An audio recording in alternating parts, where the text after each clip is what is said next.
आपका स्वागत है मेरे YouTube channel the Mohan Rao Murthy show पर। और मेरे शो की एक कड़ी है जीवन की पगडंडी। मित्रों, मैं कुछ दिनों से वीडियो नहीं डाल पा रहा था। इस जीवन की पगडंडी की इस कड़ी को आगे नहीं बढ़ा पा रहा था।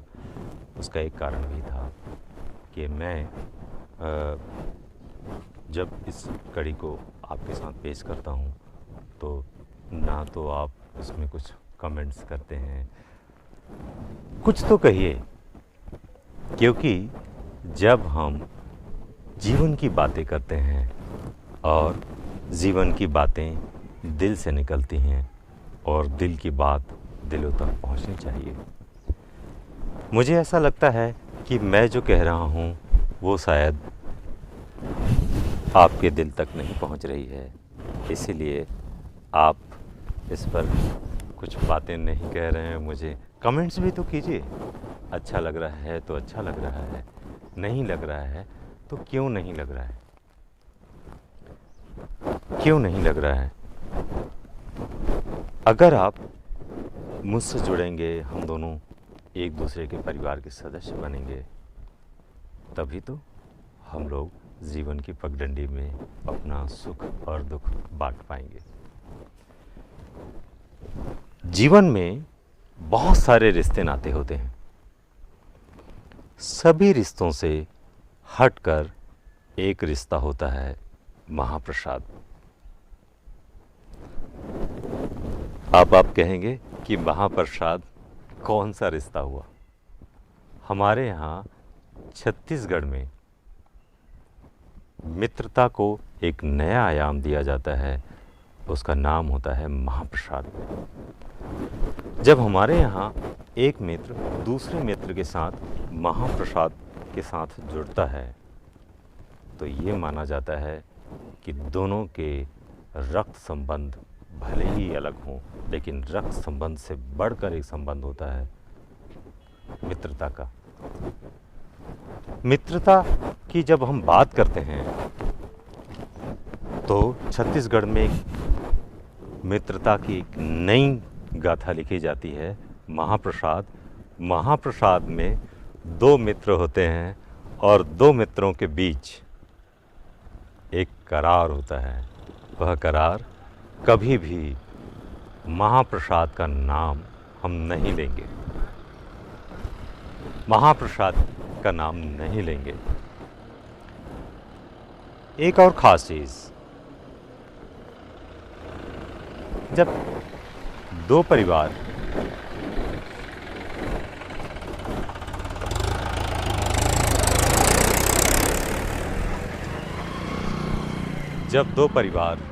महाप्रसाद के बंधनों में बंधते हैं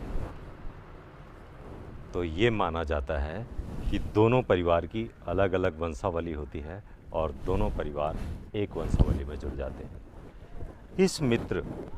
इस परिवार का जो मित्र है, उस परिवार, दोनों जो परिवार हैं, दोनों परिवार में उतना ही महत्व दिया जाता है महाप्रसाद का जितना कि रक्त संबंधों के साथ जुड़े दो भाइयों का। भाई और भाई में दरार हो सकता है, लेकिन आज तक इतिहास में कभी भी दो महाप्रसाद की मित्रता अगर हो गई हो, हमने कभी भी छत्तीसगढ़ में ऐसा नहीं देखा है कि दोनों महाप्रसाद में कोई शत्रुता आ गई। मैं आज महाप्रसाद के बारे में क्यों कह रहा हूँ, मित्रता के बारे में क्यों कह रहा हूँ? मित्रता, मेरे जीवन में बहुत सारे मित्र आए, लेकिन जो बहुत सारे मित्र आए उनमें से जब मैं स्कूली शिक्षा में था तो कई मित्र आए और गए, लेकिन एक मित्र है, मैं उसका नाम आपको नहीं बताऊंगा, इसलिए कि बहुत प्रभाव है उस मित्र का मेरे जीवन पर। मैं आपको कहूं कि मैं आज अगर वकालत कर रहा हूं तो उसी मित्र की बदौलत। बीए उस मित्र ने भी पूरा किया था, मैंने भी बीए पास किया, लेकिन बीए के 9 साल बाद वकालत में हमें प्रवेश मिला, केवल उसी मित्र के कारण। इसलिए कि जो मित्र है उसने बहुत मेहनत की, एक नई चीज़ें हमारे यहाँ लाई, हमारे कॉलेज में। उस समय होता ये था कि अगर आपने बीए किया है तो आपको जब एलएलबी में प्रवेश लेना है, तो जब आप प्रवेश लेंगे तो आपका जो परसेंटेज होना चाहिए उस समय 45% होना चाहिए, और यदि आप 45% हैं तब तो उसके पात्र हैं। लेकिन हम दोनों मित्र जो है पात्र नहीं थे, और ये हमारा मित्र है वो भी पात्र नहीं था। जब हम लोग कॉलेज में गए, उसने वो हर साल फार्म भरता था, मैं भी 9 साल तक फार्म भर रहा था कि इस बार प्रवेश हो जाए, उस बार प्रवेश हो जाए। लेकिन उस मित्र ने ठान लिया कि होगा कैसे नहीं भाई। उसने देखा, नियम निकाला, तो उसमें नियम में ये था कि अगर किसी का 45% नहीं है, उससे कम है, तो प्रवेश परीक्षा आयोजित की जाए। वो मित्र जो है हर साल प्रयास करता था, और जब वो हर साल प्रयास करता था तो एक बार वो कुलपति तक पहुंच गया 1 साल, और उसी ने हमारे जो कांकेर का कॉलेज है, उसी मित्र ने ये शुरुआत की कि प्रवेश परीक्षा आयोजित की जाएगी, और उसके थ्रू जो कम परसेंटेज वाले हैं और वो प्रवेश होगा उनका। तो वो उसका फ़ायदा मुझे भी मिला, और जब मुझे इसका फ़ायदा मिला तो एक ख़ास चीज़ और मैंने ले दे के फिर एलएलबी मैंने पास कर ली। और जब मैं एलएलबी पास किया तो एक और चीज़ मेरे साथ ये आई कि मैंने पास तो कर लिया, लेकिन मेरे बहुत सारे मित्र थे जिनकी वकालत बहुत लंबी चल रही थी, और मैं लगभग, मेरे जब मित्रों की वकालत 20 साल की हो गई रही होगी, वो पहले ही हो चुके थे, तो 20 साल की वकालत हो गई। और मैंने जब ले दे के एलएलबी पास की, लाइसेंस लिया, उसके बाद एक दिन यही मित्र मेरे घर आया रात को, लगभग 10:30 बजे होंगे, 10:30 बजे होंगे, और 10:30 बजे वो आया मेरे घर में, और उसने मुझे कहा कि भाई तुम किसी सीनियर के पास जाते क्यों नहीं, वकालत शुरू क्यों नहीं करते। मैंने उससे कहा हाँ करूँगा ना, करूँगा, लेकिन तुम जा क्यों नहीं रहे हो। मैंने कहा भाई तू इतना परेशान कर रहा है यार मेरे को, चल अभी 10:30 बजे रात हो रहा है,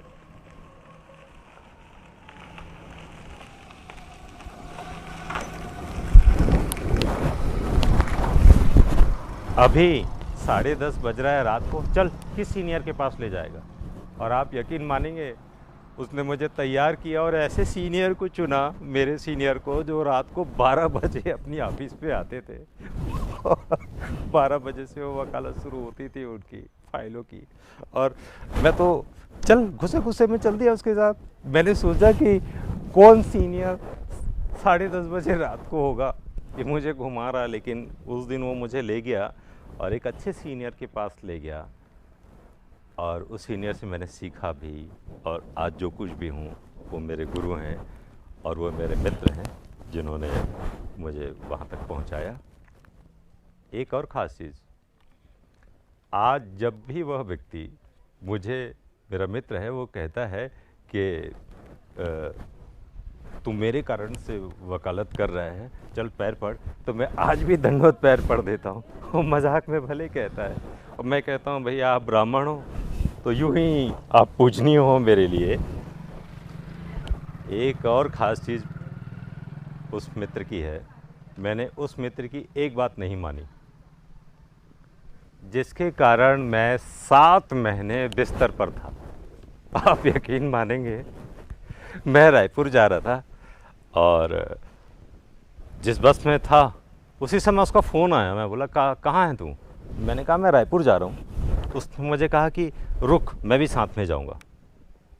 मैं फिर उसको बोला कि नहीं भैया, मेरे को वहाँ कोर्ट का काम है, मुझे जाना है। उसने मुझे इतनी गाली दी और इतनी बातें कहीं, आप यकीन नहीं मानेंगे। उसने ये कहा कि मेरे कारण तू वकालत में है, तू मेरी बात नहीं मानेगा, 10 मिनट नहीं रुक सकता मेरे लिए।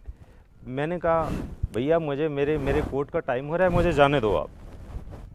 और मैं उसकी बात माना ही नहीं, उस बस पर बैठ गया और बस 10 धमतरी के पहले ही पहुंची रही होगी और एक्सीडेंट हो गया। आज भी मैं सोचता हूँ उस मित्र के को कैसे ये ख्याल आया कि वो मुझे रोके ये दुर्घटना होने ना हो, लेकिन मैं उस मित्र की बात माना ही नहीं और दुर्घटना के कारण मेरी गर्दन टूट गई। और गर्दन टूटने के कारण मैं लगभग 2 साल तक सही ढंग से वकालत नहीं कर पाया। आज भी कभी कभी मुझे तकलीफ़ होती है। जीवन में बहुत से ऐसे मित्र होते हैं, लेकिन बहुत कम मिलते हैं जो आपके अपने हों, आपके अपने लिए कहें। मित्रता जीवन के लिए बहुत महत्वपूर्ण है। मेरे जीवन में मित्रों का महत्व, और मैंने अपने इस मित्र से बहुत कुछ पाया है। और ये जो मित्र है, जो ठानता है, वो सब कुछ कर लेता है। इसकी सोच बहुत अच्छी है। ये मित्र है पिंकेश्वर तिवारी, और मैं मित्र कहूँ या बड़ा भाई, मेरे लिए बहुत अनमोल है ये मित्र। और जब भी सुख और दुख होता है तो मेरे साथ वो खड़ा रहता है। हम कुछ 4-5 मित्र हैं। जब भी हमारे परिवार में कुछ भी होता है तो हम लोग ये मानते हैं कि यही हमारा परिवार है। रक्त संबंध आए या ना दें, साथ दे या ना दें, ये हमारे साथ रहते हैं। और मैं ईश्वर से प्रार्थना करता हूँ कि ये हमारे साथ सदैव रहें और यही प्यार हम मित्रों में बना रहे, यह विश्वास बना रहे।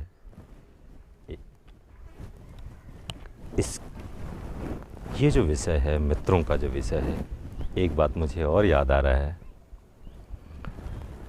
इस क्षेत्र के कांकेर के आदिवासी नेता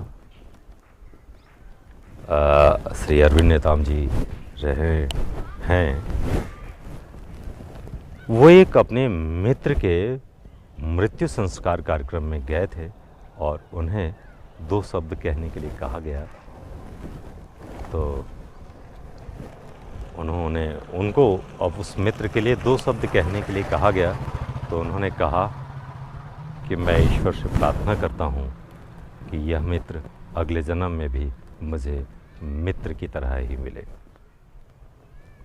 मित्रों, जीवन में मित्रता अनमोल रिश्ता है जिसे बचा कर रखना है।